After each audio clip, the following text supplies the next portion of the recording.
আজকের ভিডিওতে আপনাদের সঙ্গে বাড়িতে খুব সহজে তৈরি পেটাই পরোটার রেসিপি শেয়ার করব।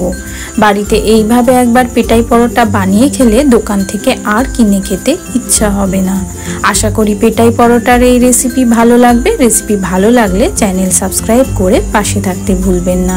চলুন তাহলে ভিডিও শুরু করি। নমস্কার বন্ধুরা, পিঁয়াজ হেসেলে আপনাদের সবাইকে স্বাগত জানাই।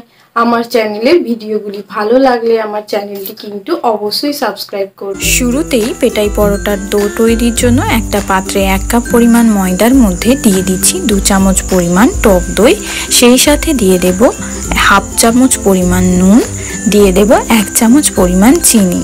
এখন এই সমস্ত উপকরণ আগে ভালোভাবে একসঙ্গে মিক্স করে নিয়ে ময়দার মধ্যে খুব ভালোভাবে একেবারে মিশিয়ে নেব। ময়দার মধ্যে সমস্ত উপকরণ খুব ভালোভাবে মেশানো হয়ে গেছে। এখন আমি এর মধ্যে ঠান্ডা জল ব্যবহার করে একটা সফট ডো তৈরি করে নেব।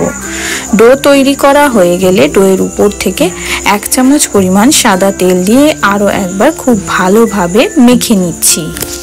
এবার এই মেখে নেওয়া ডো থেকে ছোট ছোট লেচি কেটে নিয়ে লেচিগুলো আমি পাতলা করে একেবারে বেলে নেব। এই লেচি বেলার সময় আর কোনো প্রকার শুকনো ময়দা বা আটার ব্যবহার করব না।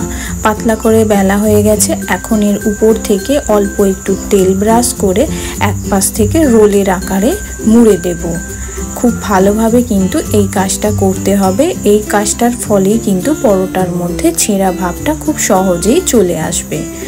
রোলের মতো মোড়া হয়ে গেলে এখন এক পাশটা ধরে খুব ভালোভাবে গোল করে লেচির আকারে গড়ে নিচ্ছি। দেখুন, একটা গোলা থেকে একটা লেচি তৈরি হয়ে গেছে। এই একইভাবে আমি বাকি সমস্ত লেচিগুলো তৈরি করে নেব।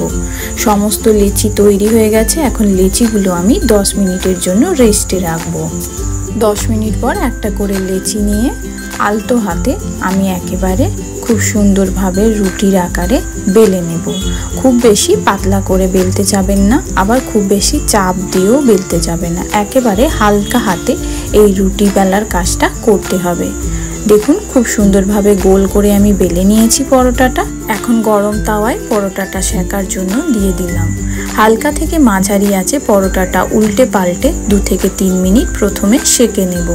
পরোটাটা খুব ভালোভাবে দুপাশ সেকা হয়ে গেলে অল্প একটু তেল দিয়ে উল্টে পাল্টে একেবারে লাল লাল করে ভেজে নেব।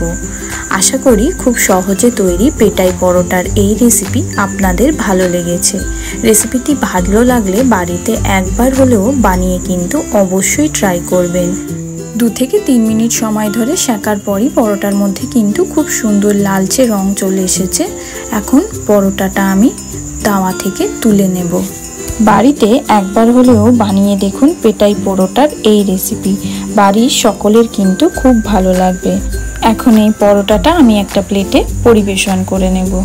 বাড়িতে একবার হলেও এই রেসিপিটা ট্রাই করে দেখতে পারেন। রেসিপি ভালো লাগলে চ্যানেল সাবস্ক্রাইব করে লাইক, কমেন্ট, শেয়ার করে জানাতে ভুলবেন না কিন্তু।